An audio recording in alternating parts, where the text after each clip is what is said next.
Wherever you may be watching on to SABC2, on SABC News Online, as well as on Channel 404 on DSTV. Thank you very much for joining us for this special broadcast, an opportunity for us to speak to the President of the African National Congress. Yesterday, Saturday the 13th of January, the newly elected President, Cyril Ramaphosa, delivered the NEC's January 8th statement, first issued in exile in 1972 by the ANC. This statement was yesterday was the 41st edition of the January 8th statement, a report, of course, which coincides with the birth date of the African National Congress going back to 1912. When the party was formed in Bloemfontein. Now, the statement is widely regarded as a program of action for the ANC for the year ahead. Well, to unpack yesterday's statement and what it means for the party, and by extension, South Africa, I'm now joined by the president of the party, Mr. Cyril Ramaphosa. Thank you very much for joining us, and welcome to the program. Well, thank you very much, Peter. It's good to be here with you and your listeners. All right, so your first January 8th statement as president of the party, how did it go for you? I think it went very, very well indeed. Declaring or speaking to a statement that was drafted by the National Executive Committee, which included the views, the thoughts of the National Executive Committee, and being given the responsibility of announcing what the National Executive Committee had decided on was quite an honor and a real pleasure for me to do so for the very first time in my life. All right, so we're going to unpack it quite a bit during the next 45 minutes or so. But in broad terms, if we were to kind of get the most compelling message, overarching message, what were you trying to communicate to the party faithful and to the country at large? Well, to the party faithful, what that statement is really saying is that this year we want to focus on two critical issues for the party. We want to focus on the renewal of the African National Congress. Renewal in the sense that we want the ANC to go back to its values, to its principles, and to revitalize its structures, basing everything that it does in the course of the year on adherence to those principles and those values. And through that, to rid our movement of those tendencies that had now become current in the ANC, things which we have identified over and over again in the course of the year, that many leaders have spoken about, things like gatekeeping, interference with list processes or membership processes, things such as vote buying and corrupt activities that had seeped into the body politic of the party. And the other important message was to have unity in the organization, that unity which has always been a cornerstone and the foundation of our existence from 1912 should be deepened in the organization. And some people say, you're always talking about unity and repeatedly, when will you ever achieve this unity? And the ANC is a living organism, and unity is a process that has to be continuously be renewed, be inculcated in everything that we do. We are a living organism because there are people who are continuously getting into the ANC, getting into new positions, shifting and moving, and being influenced by various tendencies, by various approaches. So therefore, unity is a concept that we've got to preach all the time. The third thing, of course, was to talk to the country, to set out tasks that we have in relation to the country. So January 8th statement must be looked at in two ways. Firstly, the ANC talks to itself, to its own, but it also talks about things that affect the country and the people of South Africa as a whole. And we do so because we are the parliament of South Africa. We are the parliament of our people. We are the leader of society. What the ANC says and does goes for South Africa. All right. So one of the things that you did straight away was talk about starting on time. And for many people, that might seem like a small thing, but I've got a feeling that it speaks volumes about the way you want the organization to run and how you want to lead the ANC going forward. Tell us about that. Well, starting on time for us in the ANC is a big thing, because one of the bad tendencies that had seeped in was for meetings to start, at any time, much later than the time that had been determined. Now, that is a bad practice, and we've got to rid our movement of that. And I've learned that from two sources.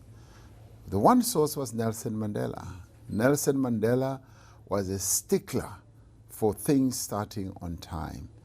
And he always said, when you arrive late at any function or any occasion, you are demonstrating disrespect for those people that you are going to meet.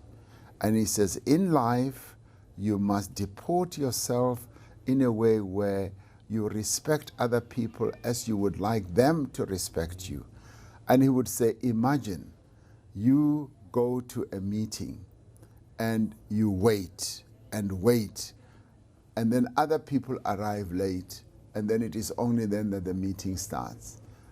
Those people who arrive late are disrespecting you, because you could have been using your time more gainfully or in a better way than you were. The second lesson for me was when I was in business.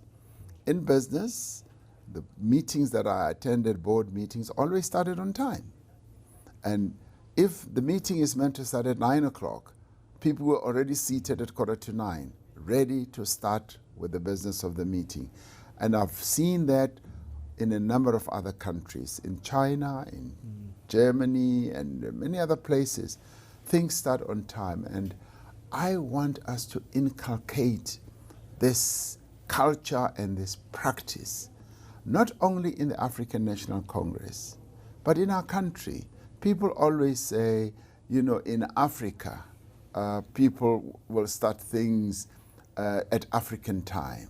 There should never be any African time. Things should be done at the right time. And it is when we adhere to a discipline like timekeeping that we are able to begin to do things properly. We're able to adhere to best practice. We're able to adhere to the rule of law. We're able to do things properly. And it is about time that we in the ANC showed the lead. We showed the way. And I'm hoping that we will, during the course of this year, be improving our act. It may take some time, but I want us in this regard to be like Nelson Mandela.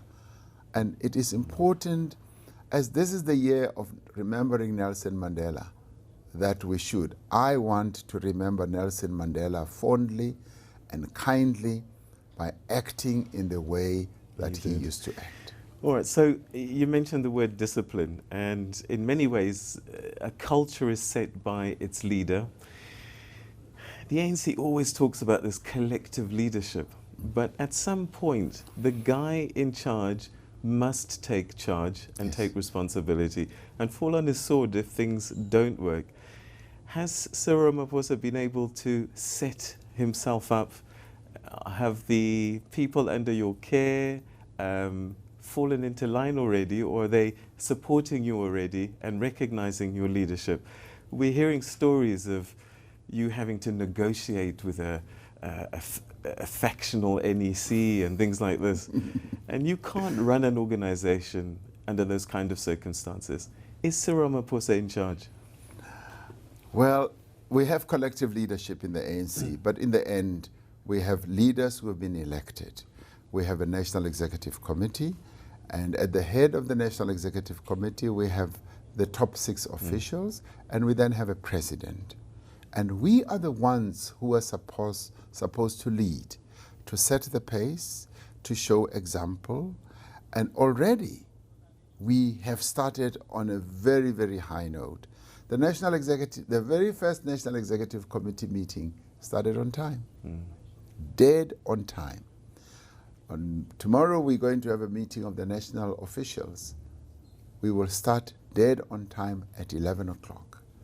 And from then on, we are going to set the tone, the pace of how things will be done. And we will show leadership. We'll show leadership because it is important that we ourselves are disciplined. And being disciplined means that doing things correctly, doing the right things at the right time, and doing them with the right people. So that is precisely the tone and the pace of leadership that I am going to show. I am definitely going to be seeking to lead from the front. And enforce, I guess, because you're going to have to. And of course, precisely, enforce. Enforce if people miss their steps, to point it out to them that you are missing the step. And when you do, you are endangering all of us, because we are involved in a collective effort. And this collective effort requires that everyone must put shoulder to the wheel.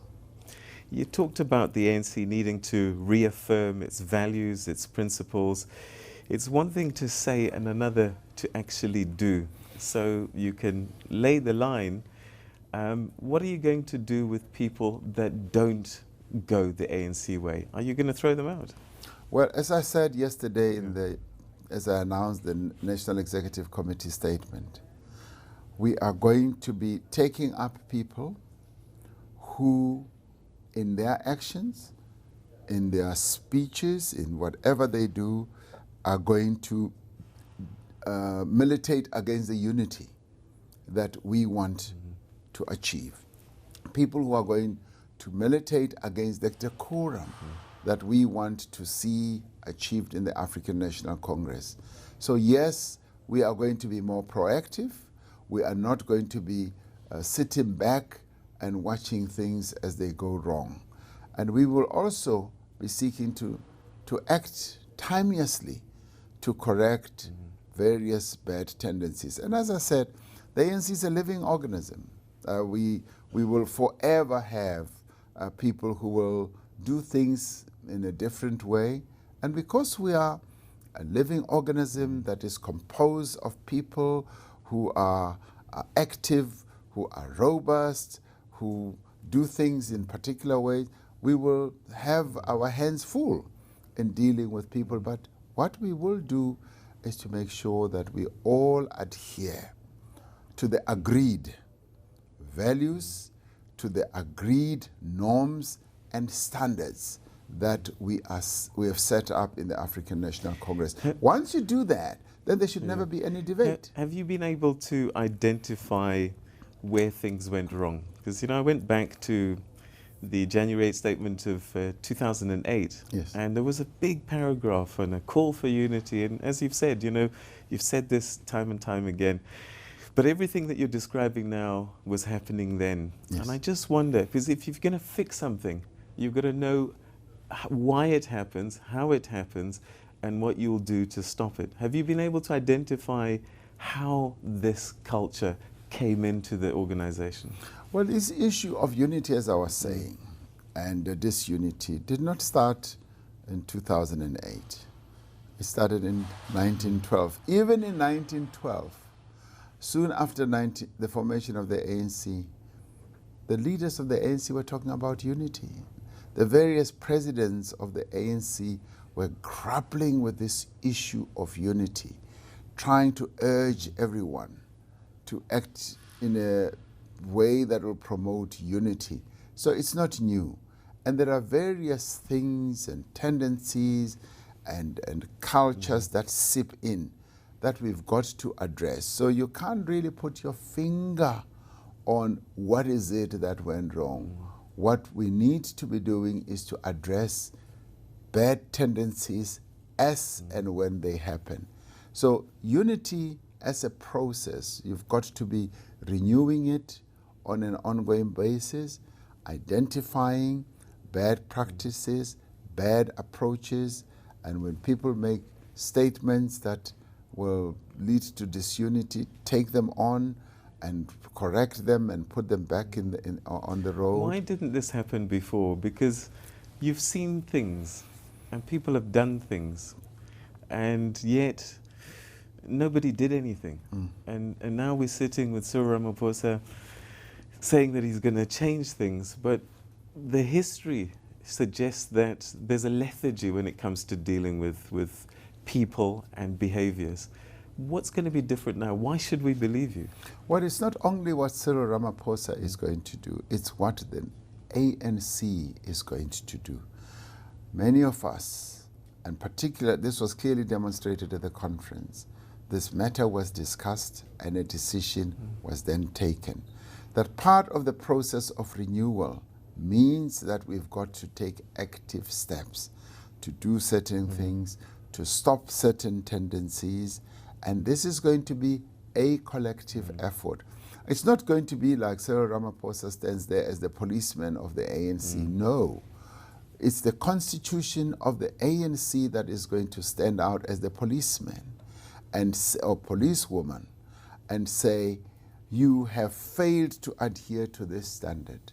You have failed to live up to this behavior that is expected of you.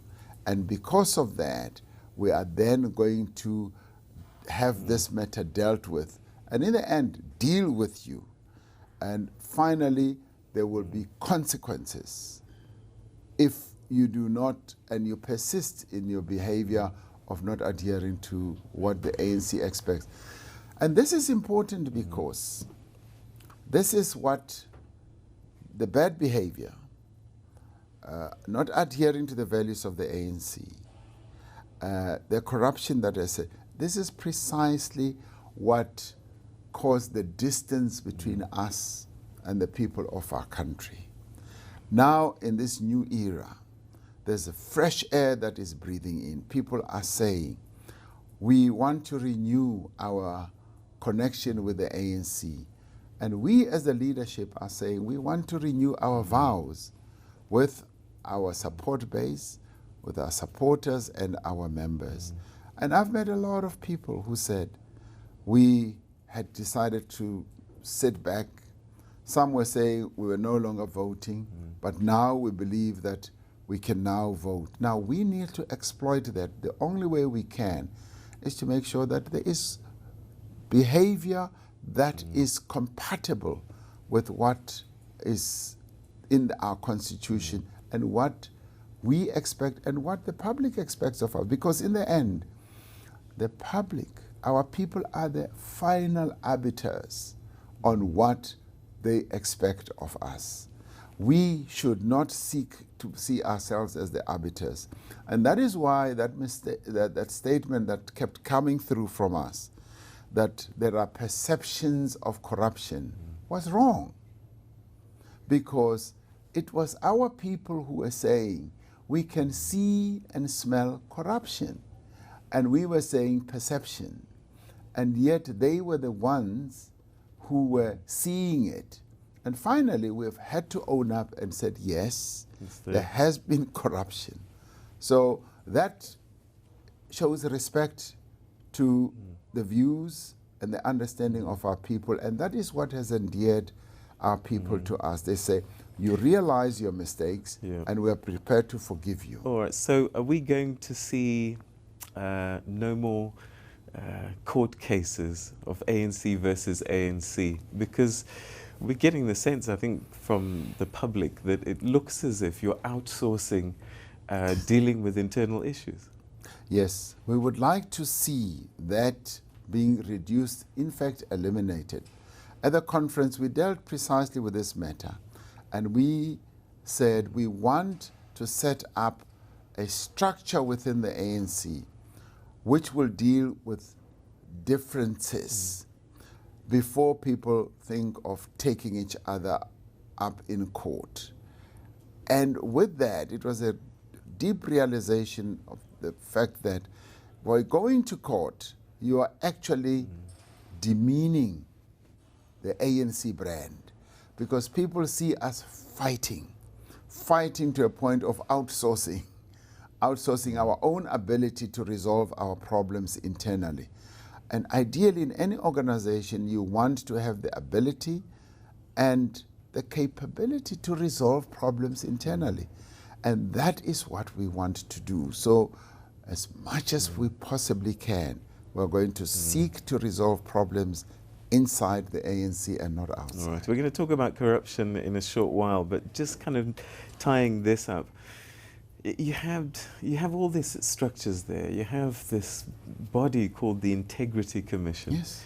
And integrity often isn't about black and white following the law. It's about behavior, code of conduct, and people are saying that, you know, the higher you go up the system or position within the ANC, the less and less the Integrity Commission and these structures are able to police you. An example is Northern Cape former Premier who's now been sentenced, but it took a sentencing for him to relinquish his positions in the party and in government. Why did it take so long? The moment you're embroiled in any kind of criminal charge, surely that's when a leader says, I can't bring my party into disrepute, I'll step back. Or the party says, people can't take us seriously if you're facing these number of charges and yet you want to carry on representing us. Yeah.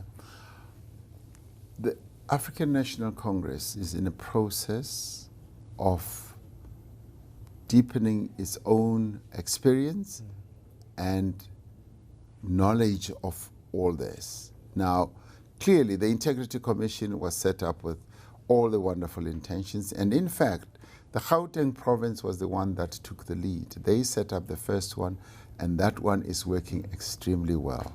And we then followed up at PGC and NGC first, and later at conference to set up an Integrity Commission. And the way it should work is being finalized. And at the last conference, we said we are going to set up all the various rules and everything that needs to go with how the Integrity Commission should function. But the general principles are not in question.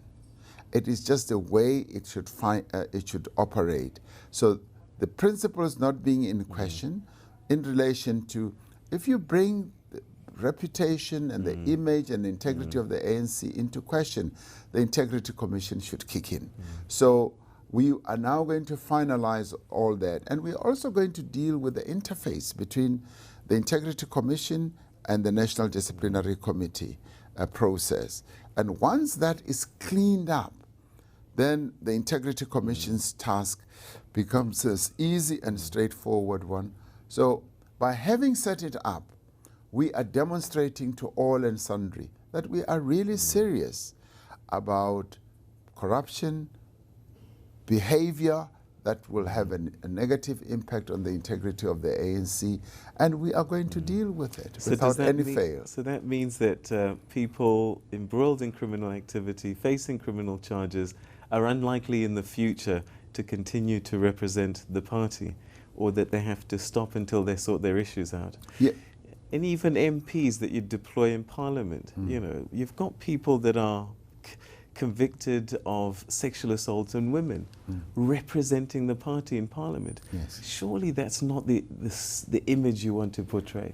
Well, that's precisely what the Integrity Commission will also be dealing with, because the Integrity Commission really is a body of the elders of the African National Congress, people who've been in the ANC for a very long time, who really should be the repository of the image, the good behavior, the reputation and integrity of the ANC. And when they interface with somebody who would be accused of wrongdoing, it's a serious matter, and that person needs to take it very seriously. So in the end, we will find a very smooth way of being able to deal with this for people who have done wrong, to know that once the Integrity Commission kicks in, it means that I've got to review my own position, and not harm the integrity of the organization, and people like that should step aside. Okay, let's talk a little bit about one of your tasks. We shall confront corruption and state capture. You say that our economy has been undermined by corruption and state capture.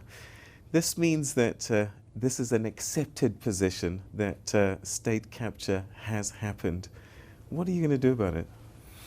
Well, state capture, as we say, has happened, and it's generally known. It's no longer a debatable issue or an issue to be questioned. It's generally accepted that there has been the capturing of the state. Various state organizations, or entities rather, have been captured. And the good thing is that President Zuma has decided to set up the Commission of Inquiry, as many people have been calling for the commission to be established. And the National Conference said the commission must be set up in line with the decisions of the public protector. So what do we do about it? That is now going, the commission is now going to be set up. It is going to get underway with its work, and all of us who are affected in one way or another should cooperate with that commission and go forward and put evidence. And if one is implicated in one fashion or another, they should be as open as possible, present the evidence, and if need be, go and defend themselves and what they stand for. And the commission must then come up with a finding, whose finding will then be implemented. But at the same time, we're saying the criminal justice system, the prosecuting authority, must go ahead with the prosecution of those who are implicated, where there are clear cases of wrong that has been done. That must commence immediately and not wait for a commission whose work will finish in many months. Yeah. The president is a deployee of the ANC, and this public protector recommendations were made 15 months ago. So it's taken more than a year for this commission to be set up. Yeah. Could the ANC, and I'm talking also about the future, have taken a stronger role to say, Mr. President, you are our deployee, set up this commission of inquiry without delay? Well, the ANC did engage with the president at a very early stage. And the president said he's taking legal advice on how this should be done. And the discussion, as he has reported to us with his legal advice, was at one stage, yes, set it up. But at the same time, they then said, but you've launched a legal process, a legal case to review the public protector's findings or process. And if you have, how do you then set it up? So that led to a delay. Now that the court have ruled on this, we have said that there is no reason why the commission cannot be set up. And now the commission is being set up. When I last met with President Zuma, we discussed this issue of the commission, and we are pleased to say that President Zuma has now gone ahead to say the commission is going to be set up. He wrote a letter to the Chief Justice and said, Chief Justice, in line with what the public protector said, please, we need a name of a person who will head this commission. The Chief Justice, as decided by the public protector, has now given the name, and the commission is now going to be set up. So I think we're in a good space in the sense that the commission is now going to commence, and we want people who are affected to come forward. All right. We're going to take a quick break, but when we come back, we'll continue a little bit more with this theme, because you want to renew your state-owned enterprises. Yes. Part of it has been the state capture, but also poor governance. And we'll talk about that when we return. So stay with us for that and more. Thank you.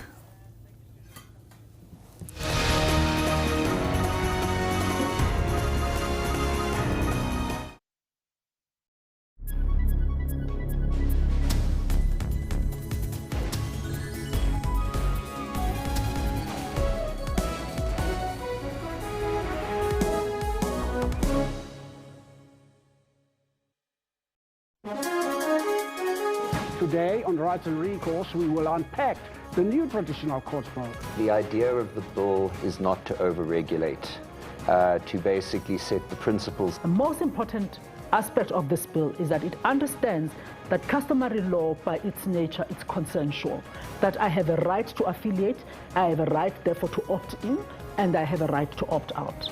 The opt-out provision is basically one that you've got to respect the court in the sense of if you've been summoned, you've got to tell the clerk of the court at least that you're not willing to attend. The challenge that I would like to throw to the Department of Justice, it has to come up with mechanisms of ensuring that people who exercise their right to opt out or to opt in are not in any way victimized. #Rights with Dumila Mates on legal issues every Sunday at 2 o'clock Central African Time.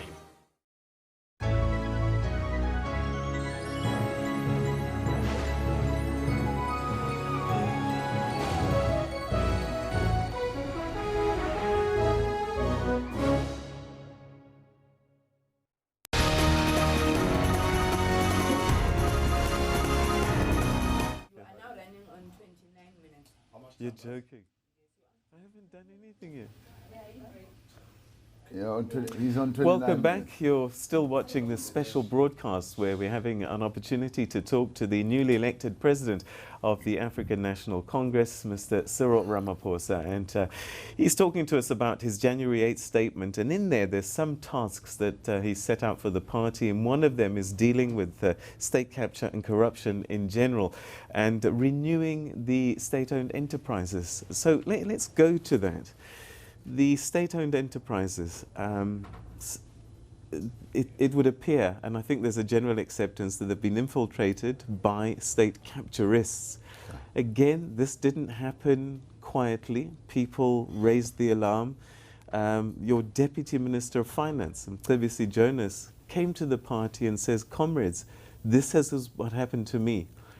And people at home might find it incredible that nothing has happened, literally, to this day, since the Deputy Minister of Finance put his hand up and said, this is what's going on. Well, yes, people might find it surprising that the Deputy Minister, former Deputy Minister, SABC Jonas, having raised the fact that he was approached and offered a position, that nothing has happened. But this matter is going to be one of those matters that is going to be addressed, handled. He's still around to prefer evidence on that basis, and indeed there may well be a number of others. So the process of accountability and transparency on this matter, that hour cometh. It has to, because what he went through is not something that you can just dismiss and just say it was just something that happened on a Sunday picnic, you know, a bowl of sandwiches fell over and there's nothing that flows from that. A lot flows from that because in the end, it just represents the way a state capture process actually manifested itself. So everything in good time, and that time for accountability for that cometh, and it will happen. And we've clearly said that this whole state capture matter needs to be handled. And we see two processes. The one process is that we need to go to the depths of what state capture was all about and what it has done to our institutions so that it never ever happens again. So that is the one. But those who are accountable, those who are found to have done things, must then face the music themselves. So I would not want to see the two things being conflated, because there are things that have been done, money that has disappeared, money that is possibly still in the process of walking out of the country, going wherever, and that needs to be pursued with immediate effect. So that needs to be addressed. Yesterday, a disturbing thing that South Africans would have seen on television is when the head of state walked into the stadium, there were sections of the crowd that booed Mr. Zuma, and I am sure that the African National Congress don't want to subject the president to this kind of thing. But it does speak, I think, maybe to a sentiment that's out there that, you know, perhaps there's a time where the new administration must be allowed to get on with setting a new agenda, both in the party and in government. Do you think you're at that stage now where perhaps we can say to Mr. President, we don't want to subject you to this anymore. The people seem to be saying certain things, and also you want an opportunity to set the agenda for the government going forward. Is there that conversation taking place? This issue of having a different president of the ANC and a different president of the country is a very delicate matter. And could be seen by others as having two centers of power. But we don't see it in that regard. There's only one center of power. The center of power is the African National Congress. President Zuma is a deployee of the ANC. He's been deployed by the African National Congress. And it is for this reason that yesterday, on hearing the booing, when I started my address, said, we need to deal with each other with respect. We should never have a situation where we subject any of the deployees of the ANC to humiliation, because by so doing, we're saying the ANC should itself be humiliated because we deployed President Zuma there. And the national chairperson spoke more directly about it. So as leaders of the ANC, we want our members to desist from booing, from insulting, from showing disrespect to the leaders of the African National Congress. There are always ways of dealing with things that we may not approve of. There are channels, there are ways of doing so.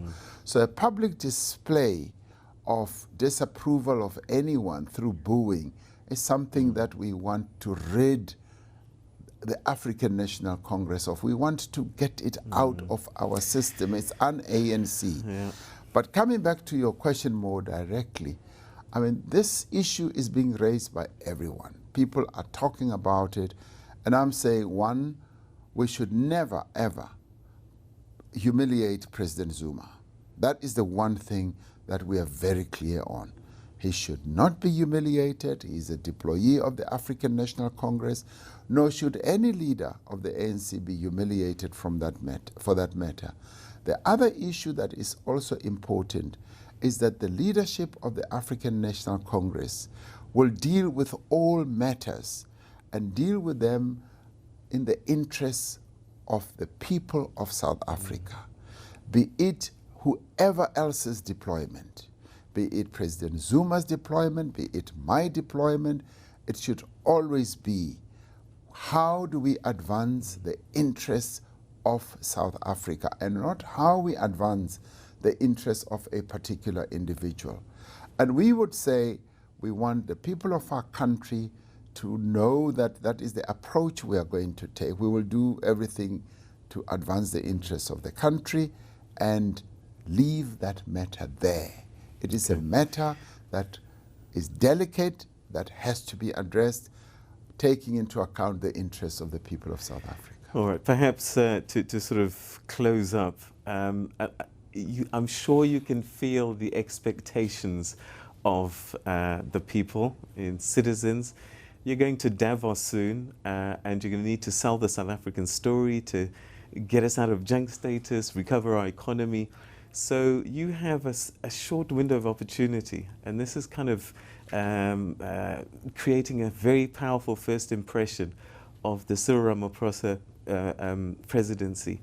Are you going to take some decisive actions, make some serious decisions, and soon? Because I think people want to know where they're going. Business needs certainty, people need certainty, and your party faithful needs some certainty, and they need it soon. Yesterday's January 8th statement was all about exactly what you were talking about. Certainty to our people. certainty that harnesses the hope that our people have. Yesterday, we gave a clear message about what we intend to do.